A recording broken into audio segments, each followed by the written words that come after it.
Ano akong Sige, dun mo muna yan. ito, Anong meron sa inyo, tay? yung leeg, kamukha sa kanya. Patingin, may dala kayong files? Dito yun sa tuhod. Sige, tignan ko rin. Basta dinala nyo na. Inooperahan yan. Ay, inopera na? Ay, hindi na natin pakikialaman yan. So, hindi naman tinanggal. Yung nilinis lang yung meniscus. Sige. Cleaning ng ano. Oo. Teka, hanapin ko. Ang tawag ito, yung tinanggal yung mga napunit-punit na mga sumobra ng meniscus, yung mga extended ligaments na. Kaya lang dito ba, connected dito sa likod. Kasi pag naglalakad ako, Correct. hips ko, nasa Correct. Once kasi nag-imbalance yung lakad mo, yung kasunod na joint, mangangawit. Lalo kung ang lakad mo ay nanibago. Yung parang nagwa one-to-one ka na. Ito, Yun ang problema. ito mula rin, ito yung MRI. Yan, pag ganun. Parang MRI yan. Tumabingi na pala eh.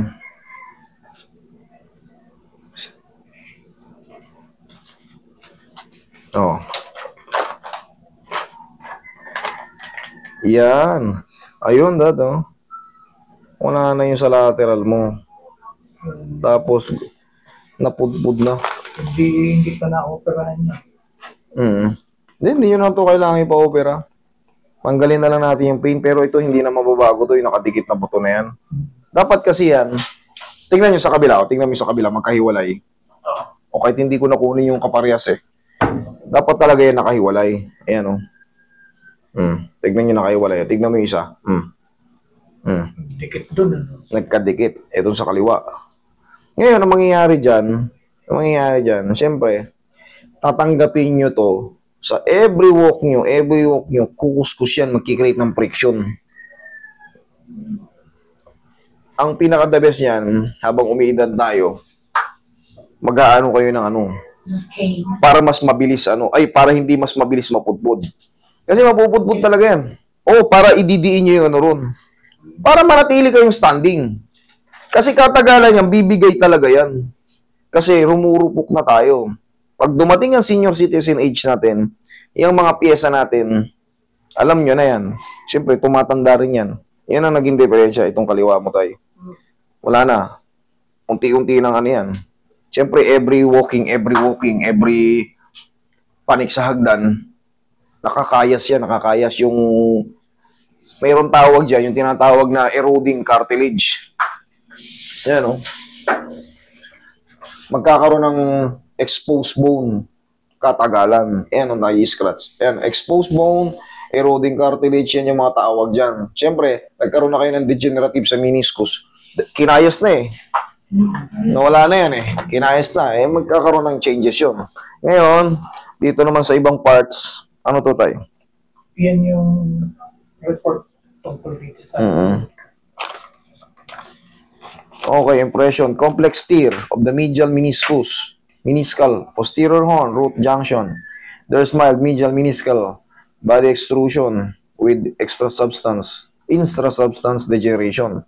Question, subchondral fracture at the central weight-bearing surface. Okay na mo, nagkaroon ba ng subchondral fracture? Oh? Nagkaroon na nga kasi ng ano. Siyempre, na-break na yung yung cartilage. Kinonsider na ano. Okay, weight-bearing surface of the medial femoral condyle of indeterminate chronicity. There is significant subchondral edema with medial compartment. Okay. Moderate mid-joint effusion. Pero ganun din yan, tatanggalin na natin yung pain, pero yung position ng mga buto, hindi na yung mga ano, kasi wala na yung guide sa loob, wala na yung meniscal eh. Wala na yung meniscus. Tinanggal mo. Ini-scrape yun eh, kumbaga, nilinis yun eh, para madalas kasi yun, pagka imbalance sa loob, pag dumidiin ka, para bang nadidislocate yung lumalagatok ng malakas, parang naglalak. Kaya ang ginawa sa inyo, kaysa problema yan, patagin na natin. Para isang sakit na lang. Ngayon, makakalakad kayo, pero ang consequences niyan, habang tumatagal, siyempre, magkakaroon ng gasgasan, friction. sumasakit. Ang pinaka-the best niyan, idiin nyo sa cane. Pero pagka may mga bisita kayo, hindi, ano ko lang to. Pamalo. Oo, guide ko lang to kasi nga, wala yung weight nyo, saan ba papunta. Kaya ang nangyayari tayo, sinabi mo, connected ba tong balakang ko? Kasi, sumakit na rin yung dito ko. Kasi nga, naging balance yung lakad mo ng mga nakaraan eh. Gaganong-ganong ka, hindi na balance yung ano. Pero madali lang yan, kaya ko yung ayusin. Okay, tanggalin mo to tayo. Wala kang dulas-dulas. Wala. Wala kang ibang opera. Bukod dyan. Ang, Bukod dyan, di ba na opera? dito sa likod, yung, Ano? lang yun, sis. Okay. Okay. Nandun eh. Hindi, ang mahalaga, syempre, baka mamaya, hindi ko kayo, baka mamaya may opera kayo sa puso. Wala. Okay. Mamaya, hindi ko syempre, hindi ko naman nakikita yung katawan nyo, kaya lalabas din yan sa mga tanungan. Pero kung cis lang, wala yan. Pero kung nilagyan din kayo ng artificial dyan sa spine, tapos galawin ko, mabasag yung kinabit. Mabasag yung vertebral body nyo, patay tayo pare-parehas.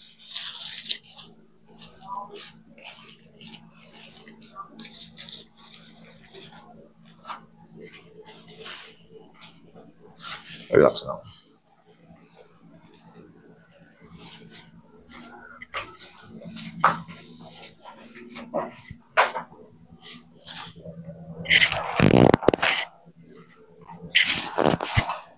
Tihaya ka tayo.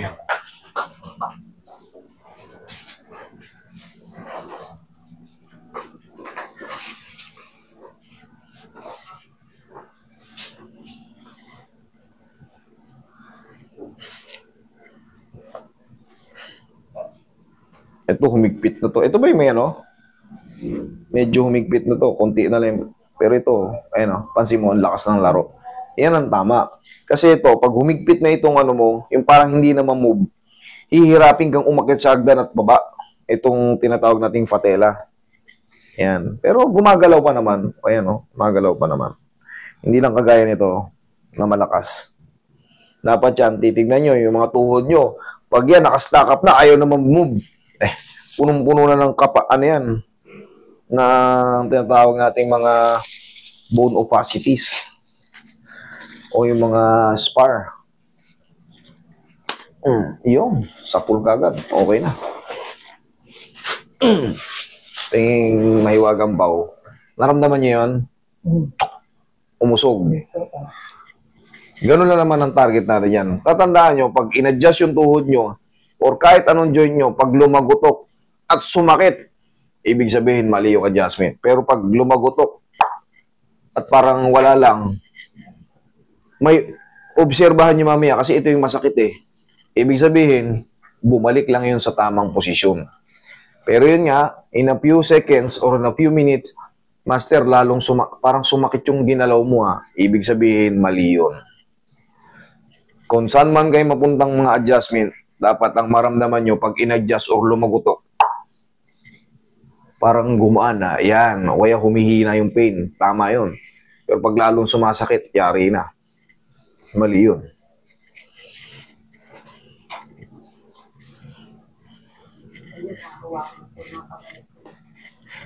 Unti-unti yan, day by day, nagbabago pa ng nagbago. Basta gaganyan para hindi natin pinipilit kasi umiidad tayo. Tsaka yan, kahit hindi ka pa umiidad, very stiff pa yan. Kaya sinasabi, tinuturo ko na lang yung mga kasunod. Para pagdating nyo rin sa bahay, konting lambing na lang yan. Hindi kayo nasaktan dito ng todo. Uy, ba? Ngayon, kahit naman dito, umaangat na konting lambing na lang ng stretching yan. Tapos hindi ko na kayo binibigyan ng second session kahit pwede ko pa kayong bigyan. Kaya nyo na yan Para iba naman. Exercise. Oo. Para hindi ko kayo dito yung gagatasan. Alam kong wala na yan. Pabalik-balikin ko kayo rito. Hindi. Mas maganda yung mas marami yung nakarati ko. Kaya nyo na yan kung saan mawawala yan. Straight mo lang tayo. Iyon.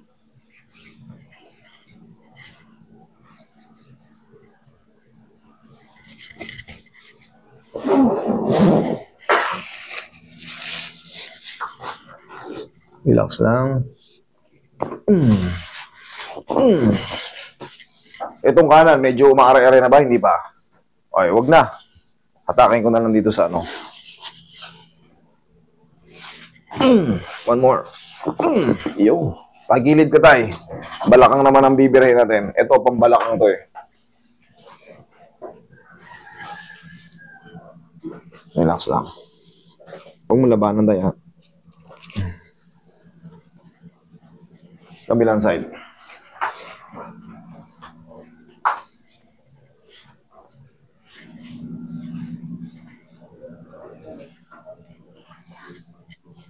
Relax lang, huwag mo labanan.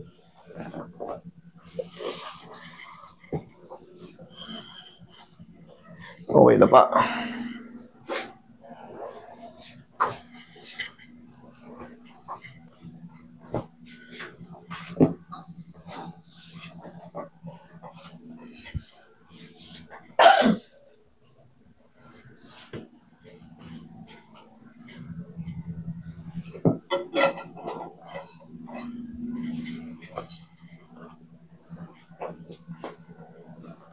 Relax lang.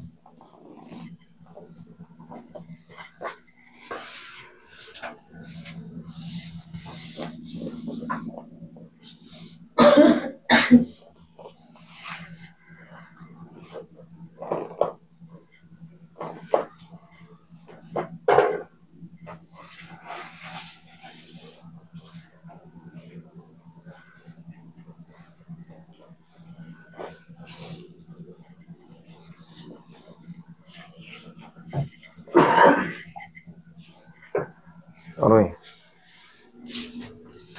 PAU. Yes. Yan yung dating kay Willie Ray Villame. Hindi natin alam. Hindi ko lang dati. Ubus na. Kita nyo yun, no? Hanggang doon sa labas, ubus na lahat yan. Wala nang laman lahat yan. Ganun kami kalakas gumamit ng PAW. Sa dami ng pasyente, nakakailang ganyan bote ako sa isang araw eh. 3 at 4. Depende kung anong mga kaso. Pero pag mga karamihan, binatilyo lang kaso, mga paatapilok, mas konti nagagamit. Pero pag full body, siyempre, mas maraming nagagamit.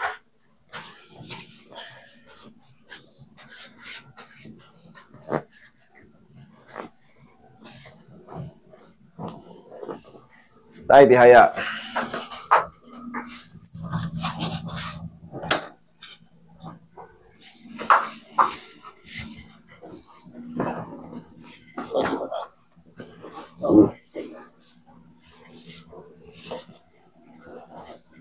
Relax lang po. Inhale.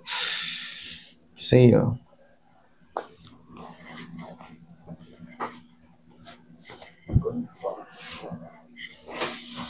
So, yun lang, suggestion ko lang yun, ha. Pagkamala, kunyari, magmumoling, maggagala sa mga saan-saan. Pero pag may bisita, wala to, ano ko to eh. Pag-ispa-ispada ka lang to. Nakakalakad ako. Pero siyempre, napudpud na yan ni tatay. Sinadya talagang pinudpud kasi nga, umaharang dun, lumalagitik-lagitik. Eh, buti nga, kahit pa paano, alam niyo maganda, nag-balance siya kahit makapal yung kabila. Yun ang maganda, no, kasi nakakatayo siya eh. Yung iba, hindi. Bumabakang tapos hirap na hirap pag idinidiin, sa kanya, maganda yung pagkakakuskus, tumugma ron sa kabilang may kapal pa. Kung mapapansin nyo, nakagano, ito dikit na dikit, yung isa may ano. Pero tumugma siya. Kunti lang yung nararamdaman niyang pain. Ngayon, meron kasing tinatawag dyan na ACL, PCL sa gitna. Baka yun yung nararamdaman ni tatay na iipit. Kaya sumasakit. Tignan mo nga tay. Tayo ka, lakad ka. Tignan mo kung sumasakit. Pero may inusog ako dyan eh. Sige, lakad ka. Oh, ano? Ano mas maganda? Yung ngayon o yung kanina? Ayos lang ngayon. Ayos lang ngayon. Oh. Okay? Pero yan tayo, sabi ko nga sa inyo, siyempre, umiidad talaga tayo. Darating ang panahon, habang lumalakad tayo, napupudpud pa yan, mag-ano na kayo ng cane, kahit pa paano. Meron akong pain. O yun, dun yun na Kaya lang ayaw niyang gamitin. Oh, sige, thank you. Oh, wala na yung pain dyan eh. Bakit? Sige.